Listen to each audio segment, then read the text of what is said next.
اور میں اپنے آپ کو پاک صاف نہیں کہتا، کیونکہ نفس امارہ انسان کو برائی ہی سکھاتا رہتا ہے، مگر یہ کہ میرا پروردگار رحم فرمائے۔ بے شک میرا پروردگار بخشنے والا ہے، مہربان ہے۔ اور بادشاہ نے حکم دیا کہ اسے میرے پاس لاؤ، میں اسے اپنا مصاحب خاص بناؤں گا۔ پھر جب ان سے گفتگو کی تو کہا کہ آج سے تم ہمارے ہاں صاحب منزلت ہو اور صاحب اعتبار ہو۔ یوسف نے کہا مجھے زرعی پیداوار پر مقرر کر دیجئے، کیونکہ میں حفاظت بھی کر سکتا ہوں اور اس کام سے واقف بھی ہوں۔ اس طرح ہم نے یوسف کو ملک مصر میں جگہ دی اور وہ اس ملک میں جہاں چاہتے تھے رہتے تھے۔ ہم اپنی رحمت جس پر چاہتے ہیں کرتے ہیں اور نیکوکاروں کے اجر کو ضائع نہیں کرتے، اور جو لوگ ایمان لائے اور ڈرتے رہے ان کے لیے آخرت کا اجر بہت بہتر ہے۔ اور یوسف کے بھائی کنعان سے مصر میں غلہ خریدنے کے لیے آئے تو یوسف کے پاس گئے، تو یوسف نے ان کو پہچان لیا اور وہ ان کو نہ پہچان سکے۔ اور جب یوسف نے ان کے لیے ان کا سامان تیار کر دیا تو کہا کہ پھر آنا تو جو باپ کی طرف سے تمہارا ایک اور بھائی ہے اسے بھی میرے پاس لیتے آنا۔ کیا تم نہیں دیکھتے کہ میں ناب بھی پوری پوری دیتا ہوں اور مہمانداری بھی خوب کرتا ہوں؟ اب اگر تم اسے میرے پاس نہ لاؤ گے تو نہ تمہیں میرے ہاں سے غلہ ملے گا اور نہ تم میرے پاس ہی آ سکو گے۔ انہوں نے کہا کہ ہم اس کے بارے میں اس کے والد کو پھسلائیں گے اور ہم یہ کام کر کے رہیں گے۔ اور یوسف نے اپنے خدام سے کہا کہ ان کا سرمایہ یعنی غلے کی قیمت ان کے سامان میں رکھ دو۔ عجب نہیں کہ جب یہ اپنے اہل و عیال میں جائیں تو اسے پہچان لیں، اور عجب نہیں کہ یہ پھر یہاں آئے۔ بس جب وہ اپنے والد کے پاس واپس گئے تو کہنے لگے کہ ابا ہمارے لیے غلے کی بندش کر دی گئی ہے، تو ہمارے ساتھ ہمارے بھائی کو بھیج دیجئے تاکہ ہم پھر غلہ لائیں اور ہم اس کے نگہبان ہیں۔ یعقوب نے کہا کہ میں اس کے بارے میں تمہارا اعتبار نہیں کرتا، مگر ویسا ہی جیسا پہلے اس کے بھائی کے بارے میں کیا تھا، سو اللہ ہی بہتر نگہبان ہے اور وہ سب سے زیادہ رحم کرنے والا ہے۔ اور جب انہوں نے اپنا اسباب کھولا تو دیکھا کہ ان کا سرمایہ واپس کر دیا گیا ہے۔ کہنے لگے ابا ہمیں اور کیا چاہیے؟ دیکھیے یہ ہماری پونجی بھی ہمیں واپس کر دی گئی ہے، اور ہم اپنے اہل و عیال کے لیے پھر غلہ لائیں گے اور اپنے بھائی کی نگہبانی کریں گے، اور ایک بار شتر زیادہ لائیں گے کہ یہ غلہ جو ہم لائے ہیں تھوڑا ہے۔ یعقوب نے کہا کہ جب تک تم اللہ کا عہد نہ دو کہ اس کو میرے پاس صحیح و سالم لے آؤ گے، میں اسے ہرگز تمہارے ساتھ نہیں بھیجنے کا، مگر یہ کہ تم گھیر لیے جاؤ یعنی بے بس ہو جاؤ تو مجبوری ہے۔ پس جب انہوں نے والد کو اپنا قول دیا تو یعقوب نے کہا کہ جو قول و قرار ہم کر رہے ہیں اس کا اللہ ضامن ہے، اور فرمایا کہ اے میرے بیٹو ایک ہی دروازے سے داخل نہ ہونا بلکہ جدا جدا دروازوں سے داخل ہونا، اور میں اللہ کی تقدیر کو تو تم سے روک نہیں سکتا۔ بے شک حکم اللہ ہی کا ہے، میں اسی پر بھروسہ رکھتا ہوں، اور اہل توکل کو اسی پر بھروسہ رکھنا چاہیے۔ اور جب وہ ان مقامات سے داخل ہوئے جہاں جہاں سے داخل ہونے کے لیے ان کے والد نے ان سے کہا تھا، تو وہ تدبیر اللہ کے حکم کو ذرا بھی ٹال نہیں سکتی تھی۔ ہاں وہ یعقوب کے دل کی خواہش تھی جو انہوں نے پوری کی تھی، اور بے شک وہ صاحب علم تھے، کیونکہ ہم نے ان کو علم سکھایا تھا، لیکن اکثر لوگ نہیں جانتے۔ اور جب وہ لوگ یوسف کے پاس پہنچے تو یوسف نے اپنے حقیقی بھائی کو اپنے پاس جگہ دی اور کہا کہ میں تمہارا بھائی ہوں، تو جو سلوک یہ ہمارے ساتھ کرتے رہے ہیں اس پر افسوس نہ کرنا۔ پھر جب ان کا اسباب تیار کر دیا تو اپنے بھائی کے تھیلے میں آپ خورا رکھ دیا۔ پھر جب وہ آبادی سے باہر نکل گئے تو ایک پکارنے والے نے آواز دی کہ قافلے والو تم تو چور ہو۔ وہ ان کی طرف متوجہ ہو کر کہنے لگے کہ تمہاری کیا چیز کھوئی گئی ہے؟ وہ بولے کہ بادشاہ کا کٹورا کھویا گیا ہے، اور جو شخص اس کو لے کے آئے اس کے لیے ایک بار شتر انعام، اور میں اس کا ضامن ہوں۔ وہ کہنے لگے کہ اللہ کی قسم تم کو معلوم ہے کہ ہم اس ملک میں اس لیے نہیں آئے کہ خرابی کریں اور نہ ہم چوری کیا کرتے ہیں۔ وہ بولے کہ اگر تم جھوٹے نکلے یعنی چوری ثابت ہوئی تو اس کی سزا کیا؟ انہوں نے کہا کہ اس کی سزا یہ کہ جس کے تھیلے میں وہ دستیاب ہو وہی اس کا بدل قرار دیا جائے، ہم ظالموں کو یہی سزا دیا کرتی ہیں۔ پھر یوسف نے اپنے بھائی کے تھیلے سے پہلے ان کے تھیلوں کو دیکھنا شروع کیا، پھر اپنے بھائی کے تھیلے میں سے اس کو نکال لیا۔ اس طرح ہم نے یوسف کے لیے تدبیر کی، ورنہ بادشاہ کے قانون کے مطابق وہ اپنے بھائی کو لے نہیں سکتے تھے مگر یہ کہ اللہ چاہے ہم جس کے چاہتے ہیں درجے بلند کرتے ہیں، اور ہر علم والے سے بڑھ کر ایک بڑا علم والا ہے۔ برادران یوسف نے کہا کہ اگر اس نے چوری کی ہو تو کچھ عجب نہیں کہ اس کے ایک بھائی نے بھی پہلے چوری کی تھی، مگر یوسف نے اس بات کو اپنے دل میں مخفی رکھا اور ان پر ظاہر نہ ہونے دیا، یعنی زیر لب کہا کہ تم بڑے برے ہو اور جو تم بیان کرتے ہو اللہ اسے خوب جانتا ہے۔ وہ کہنے لگے کہ اے عزیز، اس کے والد بہت بوڑھے ہیں اور اس سے بہت محبت رکھتے ہیں، تو اس کو چھوڑ دیجئے اور اس کی جگہ ہم میں سے کسی کو رکھ لیجئے، ہم دیکھتے ہیں کہ آپ احسان کرنے والے ہیں۔ یوسف نے کہا کہ اللہ پناہ میں رکھے کہ جس شخص کے پاس ہم نے اپنی چیز پائی ہے اس کے سوا کسی اور کو پکڑ لیں، ایسا کریں تو ہم بڑے بے انصاف ہیں۔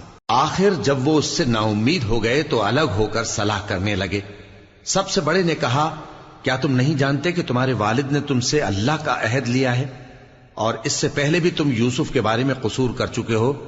تو جب تک والد صاحب مجھے اجازت نہ دیں میں تو اس جگہ سے ہلنے کا نہیں، یا اللہ میرے لیے کوئی فیصلہ کرے، اور وہ سب سے بہتر فیصلہ کرنے والا ہے۔ تم سب والد صاحب کے پاس واپس جاؤ اور کہو کہ ابا، آپ کے صاحبزادے نے وہاں جا کر چوری کی، اور ہم نے تو اپنی دانست کے مطابق آپ سے اس کے لے آنے کا عہد کیا تھا، مگر ہم غیب کی باتوں کے جاننے اور یاد رکھنے والے تو نہیں تھے، اور جس بستی میں ہم ٹھہرے تھے وہاں سے، یعنی اہل مصر سے، اور جس قافلے میں آئے ہیں اس سے دریافت کر لیجئے، اور ہم اس بیان میں بالکل سچے ہیں۔ جب انہوں نے یہ بات یعقوب سے آ کر کہی تو انہوں نے کہا کہ حقیقت یوں نہیں ہے، بلکہ یہ بات تم نے اپنے دل سے بنا لی ہے، تو صبر ہی بہتر ہے۔ عجب نہیں کہ اللہ ان سب کو میرے پاس لے آئے، بے شک وہ علم والا ہے، حکمت والا ہے۔ اور ان کے پاس سے چلے گئے اور کہنے لگے کہ ہائے افسوس یوسف پر، ہائے افسوس، اور رنج و الم میں ان کی آنکھیں سفید ہو گئیں اور ان کا دل غم سے بھر رہا تھا۔ بیٹے کہنے لگے کہ واللہ آپ تو یوسف کو اسی طرح یاد ہی کرتے رہیں گے یہاں تک کہ آپ گھل جائیں گے یا جان ہی دے دیں گے۔ انہوں نے کہا کہ میں تو اپنے غم و اندوہ کا اظہار اللہ سے کرتا ہوں، اور اللہ کی طرف سے وہ باتیں جانتا ہوں جو تم نہیں جانتے۔ اے بیٹو، یوں کرو کہ ایک دفعہ پھر جاؤ اور یوسف اور اس کے بھائی کو تلاش کرو، اور اللہ کی رحمت سے نا امید نہ ہونا کہ اللہ کی رحمت سے تو کافر لوگ ہی نا امید ہوا کرتے ہیں۔ پھر جب وہ یوسف کے پاس گئے تو کہنے لگے کہ اے عزیز، ہمیں اور ہمارے اہل و عیال کو بڑی تکلیف ہو رہی ہے، اور ہم یہ تھوڑا سا سرمایہ لائے ہیں، آپ ہمیں اس کے عوض پورا غلہ دے دیجئے اور ہم پر خیرات کیجئے کہ اللہ خیرات کرنے والوں کو ثواب دیتا ہے۔ یوسف نے کہا، تمہیں معلوم ہے کہ جب تم نادانی میں پھنسے ہوئے تھے تو تم نے یوسف اور اس کے بھائی کے ساتھ کیا کیا تھا؟ وہ بولے، کیا واقعی تم ہی یوسف ہو؟ انہوں نے کہا، ہاں میں یوسف ہوں، اور بن یامین کی طرف اشارہ کر کے کہنے لگے، یہ میرا بھائی ہے، اللہ نے ہم پر بڑا احسان کیا ہے۔ جو شخص اللہ سے ڈرتا اور صبر کرتا ہے تو اللہ نیکوکاروں کا اجر ضائع نہیں کرتا۔ وہ بولے، اللہ کی قسم، اللہ نے تم کو ہم پر فضیلت بخشی ہے اور بے شک ہم خطاکار تھے۔ یوسف نے کہا کہ آج کے دن تم پر کوئی ملامت نہیں، اللہ تم کو معاف کرے، اور وہ سب سے بڑھ کر رحم کرنے والا ہے۔ یہ میرا کرتا لے جاؤ، پھر اسے والد صاحب کے منہ پر ڈال دینا تو وہ بینا ہو جائیں گے، اور اپنے تمام اہل و عیال کو میرے پاس لے آؤ۔ اور جب قافلہ مصر سے روانہ ہوا تو ان کے والد کہنے لگے کہ اگر مجھ کو یہ نہ کہو کہ بوڑھا بہک گیا ہے تو مجھے تو یوسف کی بو آ رہی ہے۔ وہ بولے کہ واللہ آپ اسی قدیم غلطی میں مبتلا ہیں۔ مگر جب خوشخبری دینے والا آپ پہنچا تو اس نے کرتا ان کے منہ پر ڈال دیا، سو وہ بینا ہو گئے، اور بیٹوں سے کہنے لگے، کیا میں نے تم سے نہیں کہا تھا کہ میں اللہ کی طرف سے وہ باتیں جانتا ہوں جو تم نہیں جانتے؟ بیٹوں نے کہا کہ ابا، ہمارے لیے ہمارے گناہ کی مغفرت مانگیے، بے شک ہم خطاکار تھے۔ فرمایا، میں اپنے پروردگار سے تمہارے لیے بخشش مانگوں گا، بے شک وہ بخشنے والا ہے، مہربان ہے۔ پھر جب یہ سب لوگ یوسف کے پاس پہنچے تو انہوں نے اپنے والدین کو اپنے پاس جگہ دی اور کہا، مصر میں داخل ہو جائیے، اللہ نے چاہا تو امن و امان سے رہیے گا۔ اور اپنے والدین کو تخت پر بٹھایا اور سب ان کے آگے سجدے میں گر پڑے۔ اور اس وقت یوسف نے کہا، ابا جان، یہ میرے اس خواب کی تعبیر ہے جو میں نے پہلے بچپن میں دیکھا تھا، میرے پروردگار نے اسے سچ کر دیا اور اس نے مجھ پر بہت سے احسان کیے ہیں کہ مجھ کو قید خانے سے نکالا، اور اس کے بعد کہ شیطان نے مجھ میں اور میرے بھائیوں میں فساد ڈال دیا تھا، آپ کو گاؤں سے یہاں لایا۔ بے شک میرا پروردگار جو چاہتا ہے تدبیر سے کرتا ہے، وہ علم والا ہے، حکمت والا ہے۔ جب یہ سب باتیں ہو لیں تو یوسف نے اللہ سے دعا کی کہ اے میرے پروردگار، تو نے مجھ کو حکومت سے نوازا اور خوابوں کی تعبیر کا علم بخشا۔ اے آسمانوں اور زمین کے پیدا کرنے والے، تو ہی دنیا اور آخرت میں میرا کارساز ہے۔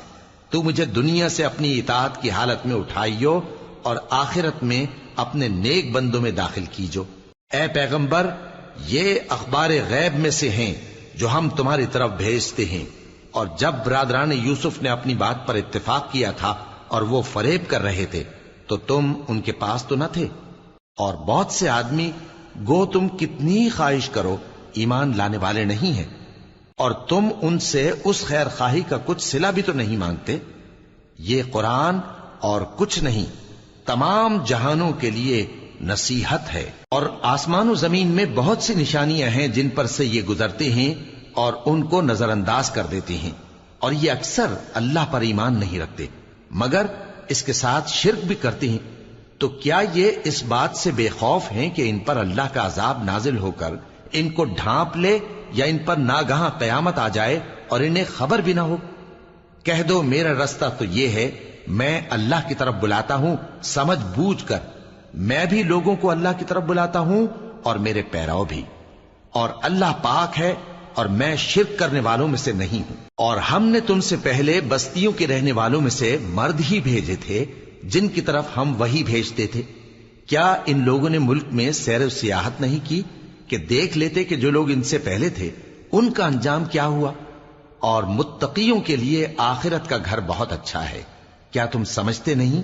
یہاں تک کہ جب پیغمبر نا امید ہو گئے اور انہوں نے خیال کیا کہ اپنی نصرت کے بارے میں جو بات انہوں نے کہی تھی اس میں وہ سچے نہ نکلے، تو ان کے پاس ہماری مدد آ پہنچی، پھر جسے ہم نے چاہا بچا دیا، اور ہمارا عذاب اتر کر گناہگار لوگوں سے پھیرا نہیں کرتا۔ ان کے قصے میں عقل مندوں کے لیے عبرت ہے۔ یہ قرآن ایسی بات نہیں ہے جو اپنے دل سے بنائی گئی ہو، بلکہ جو کتابیں اس سے پہلے نازل ہوئی ہیں ان کی تصدیق کرنے والا ہے، اور ہر چیز کی تفصیل کرنے والا، اور مومنوں کے لیے ہدایت اور رحمت ہے۔ شروع اللہ کا نام لے کر جو بڑا مہربان نہایت رحم والا ہے۔ الف لام میم را۔ اے نبی، یہ کتاب الہی کی آیتیں ہیں، اور جو کچھ تمہارے پروردگار کی طرف سے تم پر نازل ہوا ہے حق ہے، لیکن اکثر لوگ ایمان نہیں لاتے۔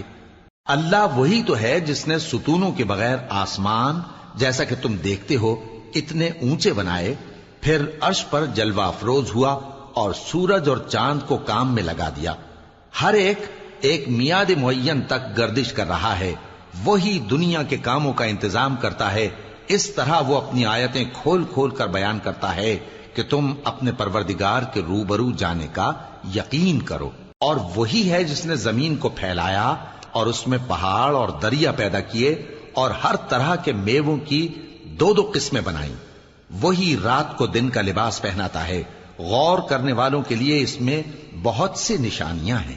اور زمین میں کئی طرح کے قطعات ہیں ایک دوسرے سے ملے ہوئے، اور انگور کے باغ اور کھیتی اور کھجور کے درخت، بعض کی بہت سی شاخیں ہیں اور بعض کی اتنی نہیں ہوتی، باوجود کہ پانی سب کو ایک ہی ملتا ہے۔ اور ہم بعض میووں کو بعض پر لذت میں فضیلت دیتی ہیں، اور اس میں سمجھنے والوں کے لیے بہت سی نشانیاں ہیں۔ اگر تم عجیب بات سننی چاہو تو کافروں کا یہ کہنا عجیب ہے کہ جب ہم مر کر مٹی ہو جائیں گے تو کیا از سر نو پیدا ہوں گے؟ یہی لوگ ہیں جو اپنے پروردگار سے منکر ہوئے ہیں، اور یہی ہیں جن کی گردنوں میں طوق ہوں گے، اور یہی اہل دوزخ ہیں کہ ہمیشہ اس میں جلتے رہیں گے۔ اور یہ لوگ بھلائی سے پہلے تم سے برائی جلدی سے مانگتے ہیں، یعنی طالب عذاب ہیں، حالانکہ ان سے پہلے عذاب واقع ہو چکے ہیں۔ اور تمہارا پروردگار لوگوں کو باوجود ان کی بے انصافیوں کے معاف کرنے والا ہے، اور بے شک تمہارا پروردگار سخت عذاب دینے والا ہے۔ اور کافر لوگ کہتے ہیں کہ اس پیغمبر پر اس کے پروردگار کی طرف سے کوئی نشانی کیوں نازل نہیں ہوئی؟ اے نبی، تم تو صرف خبردار کرنے والے ہو، اور ہر ایک قوم کے لیے رہنما ہوا کرتا ہے۔ اللہ ہی اس بچے سے واقف ہے جو عورت کے پیٹ میں ہوتا ہے، اور وہی پیٹ کے سکڑنے اور بڑھنے سے بھی واقف ہے، اور ہر چیز کا اس کے ہاں ایک اندازہ مقرر ہے۔ وہ چھپی اور ظاہر چیزوں کا جاننے والا ہے، سب سے بزرگ ہے، عالی رتبہ ہے۔ کوئی تم میں سے چپکے سے بات کہے یا پکار کر، یا رات کو کہیں چھپ جائے یا دن کی روشنی میں کھلم کھلا چلے پھرے، اللہ کے نزدیک برابر ہے۔ اس کے آگے اور پیچھے اللہ کے چوکیدار ہیں جو اللہ کے حکم سے اس کی نگرانی کرتے ہیں۔ اللہ اس نعمت کو جو کسی قوم کو حاصل ہے نہیں بدلتا جب تک کہ وہ اپنی حالت کو نہ بدلے، اور جب اللہ کسی قوم کے ساتھ برائی کا ارادہ کرتا ہے تو وہ پھر نہیں سکتی، اور اللہ کے سوا ان کا کوئی مددگار نہیں ہوتا۔ وہی تو ہے جو تم کو ڈرانے اور امید دلانے کے لیے بجلی دکھاتا اور بھاری بھاری بادل پیدا کرتا ہے، اور رعد اور فرشتے سب اس کے خوف سے اس کی تسبیح و تحمید کرتے رہتے ہیں۔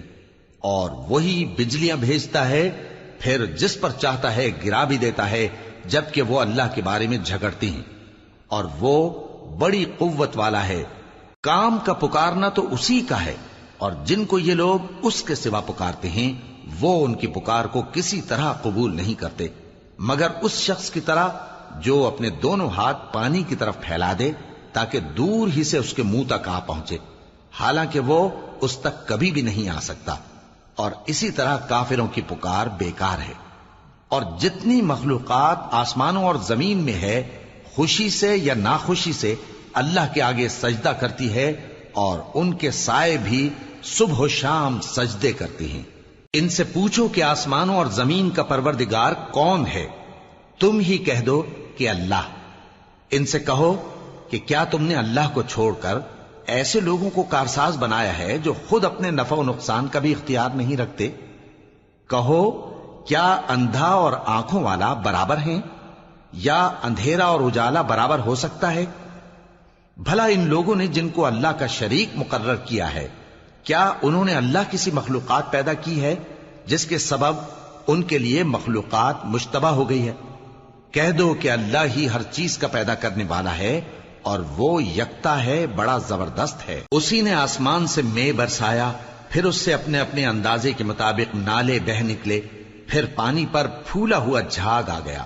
اور جس چیز کو زیور یا کوئی اور سامان بنانے کے لیے آگ میں تپاتے ہیں اس میں بھی ایسا ہی جھاگ ہوتا ہے۔ اس طرح اللہ حق و باطل کی مثال بیان فرماتا ہے۔ سو جھاگ تو سوکھ کر زائل ہو جاتا ہے، اور پانی جو لوگوں کو فائدہ پہنچاتا ہے وہ زمین میں ٹھہرا رہتا ہے۔ اس طرح اللہ صحیح اور غلط کی مثالیں بیان فرماتا ہے تاکہ تم سمجھو۔ جن لوگوں نے اللہ کے حکم کو قبول کیا ان کی حالت بہت بہتر ہوگی، اور جنہوں نے اس کو قبول نہ کیا، اگر روئے زمین کے سب خزانے ان کے اختیار میں ہوں تو وہ سب کے سب اور ان کے ساتھ اتنے ہی اور نجات کے بدلے میں صرف کر ڈالیں، مگر نجات کہاں؟ ایسے لوگوں کا حساب بھی برا ہوگا، اور ان کا ٹھکانہ بھی دوزخ ہے، اور وہ بری جگہ ہے۔ بھلا جو شخص یہ جانتا ہے کہ جو کچھ تمہارے پروردگار کی طرف سے تم پر نازل ہوا ہے حق ہے، وہ اس شخص کی طرح ہے جو اندھا ہے، اور سمجھتے تو وہی ہیں جو عقل مند ہیں، جو اللہ کے عہد کو پورا کرتے ہیں اور قول و قرار کو نہیں توڑتے، اور جن رشتوں کے جوڑے رکھنے کا اللہ نے حکم دیا ان کو جوڑے رکھتے، اور اپنے پروردگار سے ڈرتے رہتے اور برے حساب سے خوف رکھتے ہیں، اور جو اپنے پروردگار کی خوشنودی حاصل کرنے کے لیے مصائب پر صبر کرتے ہیں اور نماز پڑھتے ہیں، اور جو مال ہم نے ان کو دیا ہے اس میں سے پوشیدہ اور ظاہر خرچ کرتے ہیں، اور نیکی سے برائی کو دور کرتے ہیں، یہی لوگ ہیں جن کے لیے عاقبت کا گھر ہے، یعنی ہمیشہ رہنے کے باغات جن میں وہ داخل ہوں گے، اور ان کے باپ دادوں اور بیویوں اور اولاد میں سے جو نیکوکار ہوں گے وہ بھی بہشت میں جائیں گے، اور فرشتے بہشت کے ہر ایک دروازے سے ان کے پاس آئیں گے اور کہیں گے تم پر سلام ہو، یہ تمہاری ثابت قدمی کا بدلہ ہے، اور عاقبت کا گھر خوب گھر ہے۔ اور جو لوگ اللہ سے پختہ عہد کر کے اس کو توڑ ڈالتے اور جن رشتوں کے جوڑے رکھنے کا اللہ نے حکم دیا ہے ان کو قطع کر دیتے اور ملک میں فساد کرتے ہیں، ایسوں پر لعنت ہے اور ان کے لیے برا انجام ہے۔ اللہ جس کا چاہتا ہے رزق فراخ کر دیتا ہے اور جس کا چاہتا ہے تنگ کر دیتا ہے۔ اور کافر لوگ دنیا کی زندگی پر خوش ہو رہے ہیں، اور دنیا کی زندگی آخرت کے مقابلے میں بہت تھوڑا سامان ہے۔ اور کافر کہتے ہیں کہ اس پیغمبر پر اس کے پروردگار کی طرف سے کوئی نشانی کیوں نازل نہیں ہوئی؟ کہہ دو کہ اللہ جسے چاہتا ہے گمراہ کرتا ہے، اور جو اس کی طرف رجوع ہوتا ہے اس کو اپنی طرف کا رستہ دکھاتا ہے، یعنی ان کو جو ایمان لاتے اور جن کے دل اللہ کی یاد سے آرام پاتے ہیں ان کو۔ اور سن رکھو کہ اللہ کی یاد سے ہی دل آرام پاتے ہیں۔ جو لوگ ایمان لائے اور عمل نیک کیے ان کے لیے خوشحالی اور عمدہ ٹھکانہ ہے۔ جس طرح ہم پہلے پیغمبر بھیجتے رہے ہیں اسی طرح اے نبی ہم نے تم کو اس امت میں جس سے پہلے بہت سی امتیں گزر چکی ہیں بھیجا ہے، تاکہ تم ان کو وہ کتاب جو ہم نے تمہاری طرف بھیجی ہے پڑھ کر سنا دو۔ اور یہ لوگ رحمان کو نہیں مانتے۔ کہہ دو وہی تو میرا پروردگار ہے، اس کے سوا کوئی معبود نہیں، میں اسی پر بھروسہ رکھتا ہوں اور اسی کی طرف رجوع کرتا ہوں۔ اور اگر کوئی قرآن ایسا ہوتا کہ اس کی تاثیر سے پہاڑ چل پڑتے یا زمین پھٹ جاتی یا مردوں سے کلام کر سکتے تو کیا یہ لوگ ایمان لے آتے؟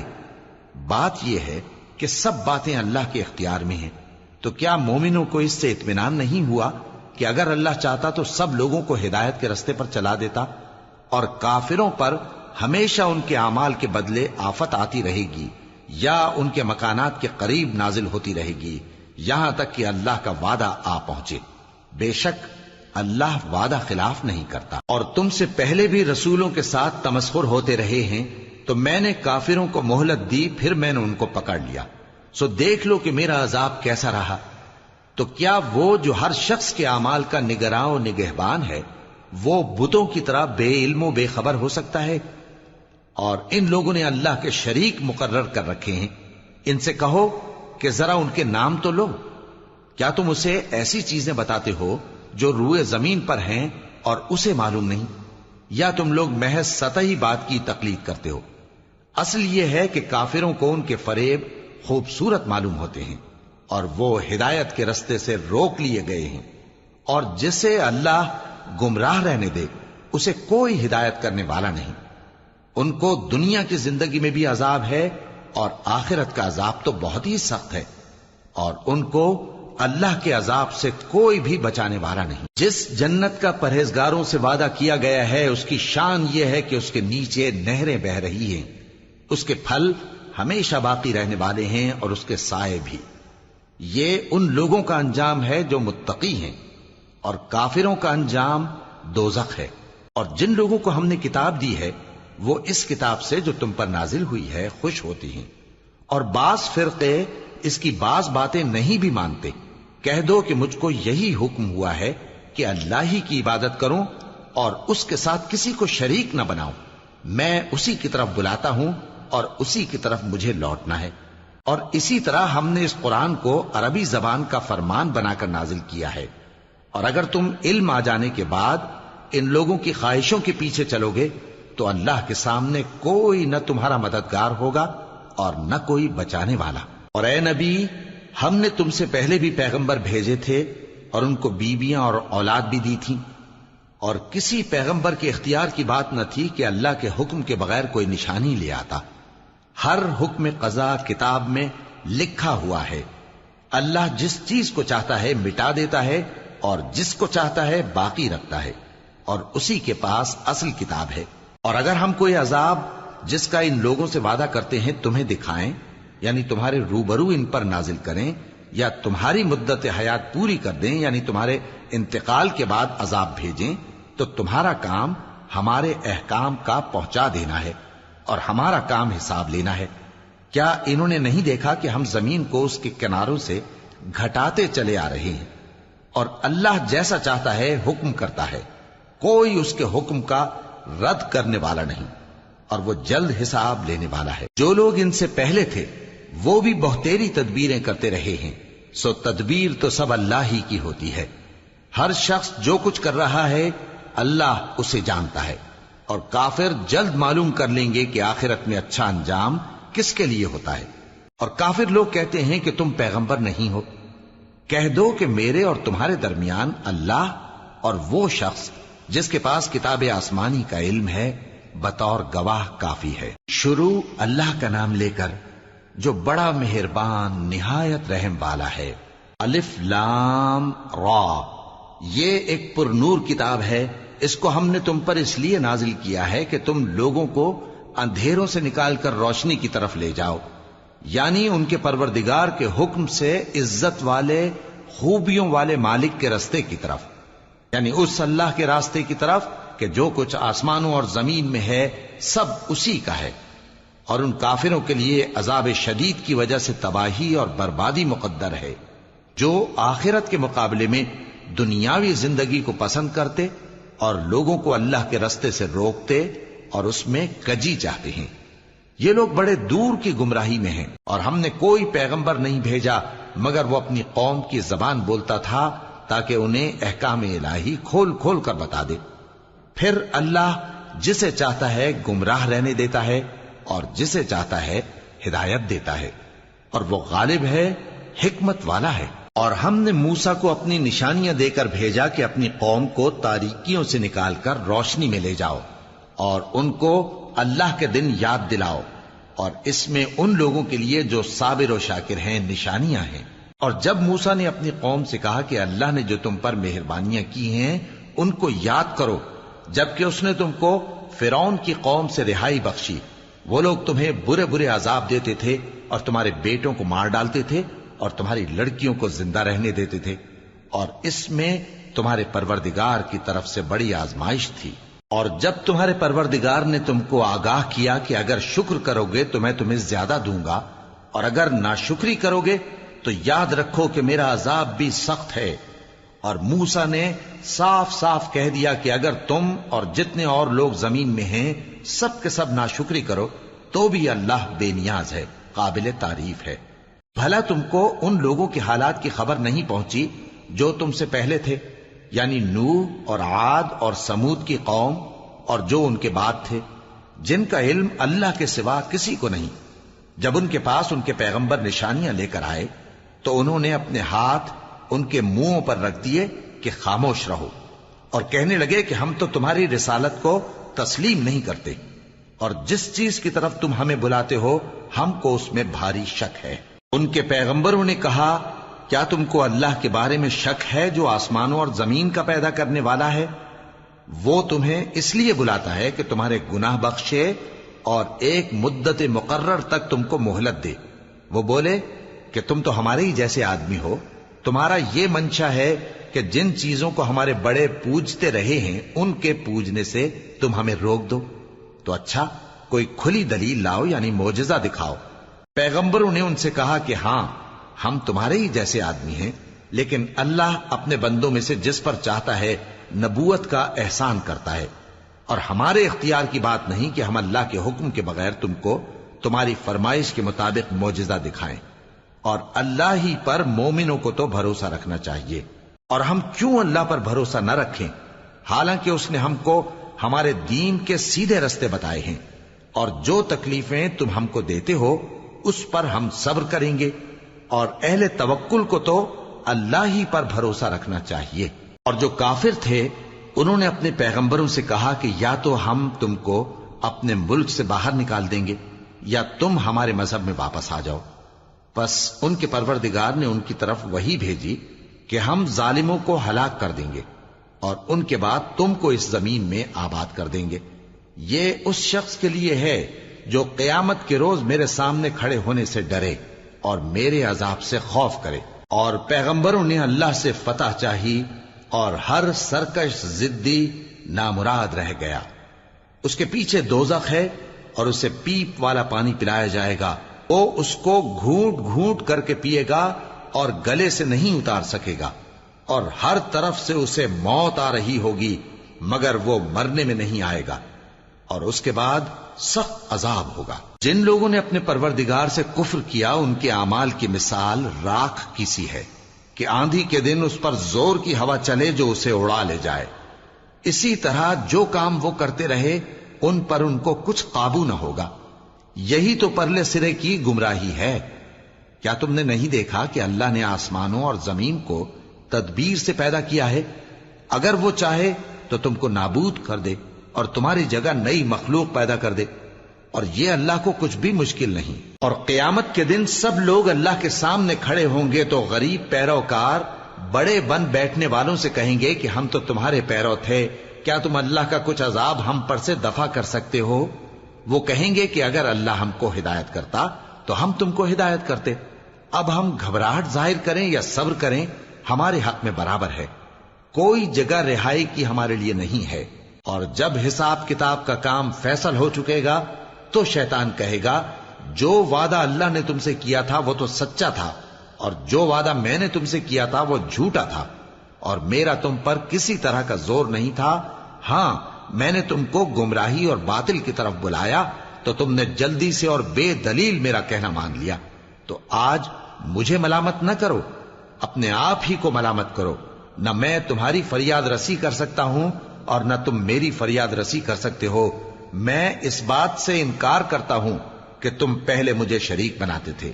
بے شک جو ظالم ہیں ان کے لیے درد دینے والا عذاب ہے۔ اور جو ایمان لائے اور عمل نیک کرتے رہے وہ بہشتوں میں داخل کیے جائیں گے جن کے نیچے نہریں بہ رہی ہیں۔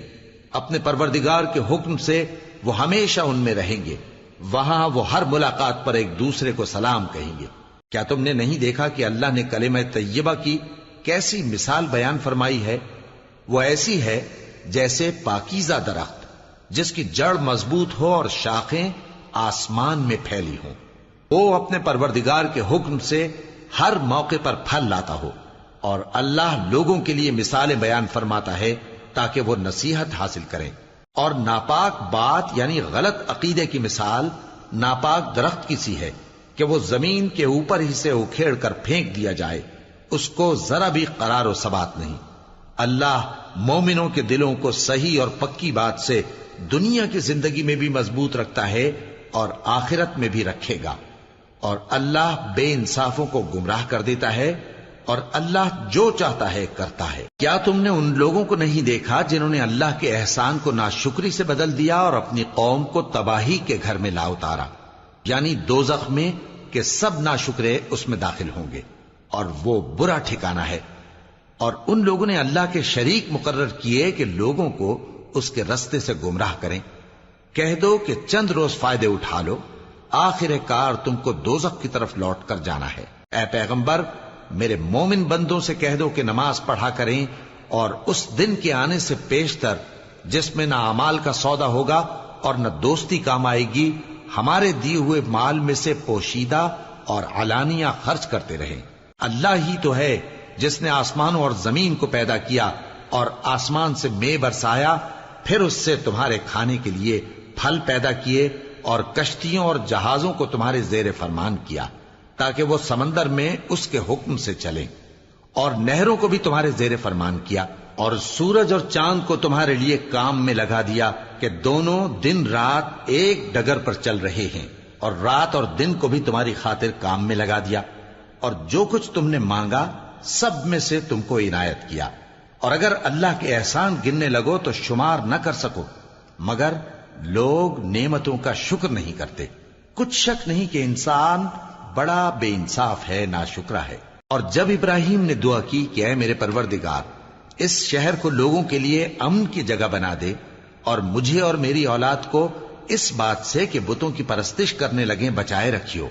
اے پروردگار، انہوں نے بہت سے لوگوں کو گمراہ کیا ہے، سو جس شخص نے میرا کہا مانا وہ میرا ہے، اور جس نے میری نافرمانی کی تو تو بخشنے والا ہے، مہربان ہے۔ اے پروردگار، میں نے اپنی اولاد ایک وادی میں جہاں کھیتی نہیں، تیرے عزت و ادب والے گھر کے پاس لا بسائی ہے۔ اے پروردگار، تاکہ یہ نماز پڑھیں، سو تو لوگوں کے دلوں کو ایسا کر دے کہ ان کی طرف جھکے رہیں، اور ان کو میووں سے روزی دیتے رہنا تاکہ تیرا شکر کریں۔ اے پروردگار، جو بات ہم چھپاتے اور جو ظاہر کرتے ہیں تو سب جانتا ہے، اور اللہ سے کوئی چیز مخفی نہیں، نہ زمین میں نہ آسمان میں۔ اللہ کا شکر ہے جس نے مجھ کو بڑی عمر میں اسماعیل اور اسحاق بخشے، بے شک میرا پروردگار دعا سننے والا ہے۔ اے پروردگار، مجھ کو ایسی توفیق عنایت کر کہ نماز پڑھتا رہوں، اور میری اولاد کو بھی یہ توفیق بخش۔ اے پروردگار، میری دعا قبول فرما۔ اے پروردگار، حساب کتاب کے دن میری اور میرے ماں باپ کی اور مومنوں کی مغفرت کیجو۔ اور مومنوں، یہ نہ سمجھنا کہ یہ ظالم جو کام کر رہے ہیں اللہ ان سے بے خبر ہے۔ وہ ان کو اس دن تک مہلت دے رہا ہے جبکہ دہشت کے سبب آنکھیں پھٹی کی پھٹی رہ جائیں گی اور لوگ سر اٹھائے ہوئے میدان قیامت کی طرف دوڑ رہے ہوں گے۔ ان کی نگاہیں خود اپنی طرف لوٹ نہ سکیں گی اور ان کے دل مارے خوف کے ہوا ہو رہے ہوں گے۔ اور لوگوں کو اس دن سے آگاہ کر دو جب ان پر عذاب آ جائے گا۔ تب ظالم لوگ کہیں گے کہ اے ہمارے پروردگار، ہمیں تھوڑی سی مہلت عطا کر تاکہ ہم تیری دعوت توحید قبول کریں اور تیرے پیغمبروں کے پیچھے چلیں۔ تو جواب ملے گا، کیا تم پہلے قسمیں نہیں کھایا کرتے تھے کہ تم کو اس حال سے جس میں تم ہو زوال نہیں ہوگا؟ اور جو لوگ اپنے آپ پر ظلم کرتے تھے تم ان کے مکانوں میں رہتے تھے، اور تم پر ظاہر ہو چکا تھا کہ ہم نے ان لوگوں کے ساتھ کس طرح کا معاملہ کیا تھا، اور تمہارے سمجھانے کے لیے مثالیں بیان کر دی تھیں۔ اور انہوں نے بڑی بڑی تدبیریں کی، اور ان کی سب تدبیریں اللہ کے ہاں لکھی ہوئی ہیں۔ گو وہ تدبیریں ایسی غضب کی تھیں کہ ان سے پہاڑ بھی ٹل جائیں۔ تو ایسا خیال نہ کرنا کہ اللہ نے جو اپنے پیغمبروں سے وعدہ کیا ہے وہ اس کے خلاف کرے گا۔ بے شک اللہ زبردست ہے، بدلہ لینے والا ہے۔ جس دن یہ زمین دوسری ہی زمین بنا دی جائے گی اور آسمان بھی بدل دیے جائیں گے اور سب لوگ اللہ کے سامنے نکل کھڑے ہوں گے، جو یکتا ہے بڑا زبردست ہے۔ اور اس دن تم گناہگاروں کو دیکھو گے کہ زنجیروں میں جکڑے ہوئے ہیں، ان کے کرتے تارکول کے ہوں گے اور ان کے چہروں کو آگ لپٹ رہی ہوگی، یہ اس لیے کہ اللہ ہر شخص کو اس کے اعمال کا بدلہ دے۔ بے شک اللہ جلد حساب لینے والا ہے۔ یہ قرآن لوگوں کے نام اللہ کا پیغام ہے تاکہ ان کو اس سے ڈرایا جائے اور تاکہ وہ جان لیں کہ وہی اکیلا معبود ہے، اور تاکہ اہل عقل نصیحت حاصل کریں۔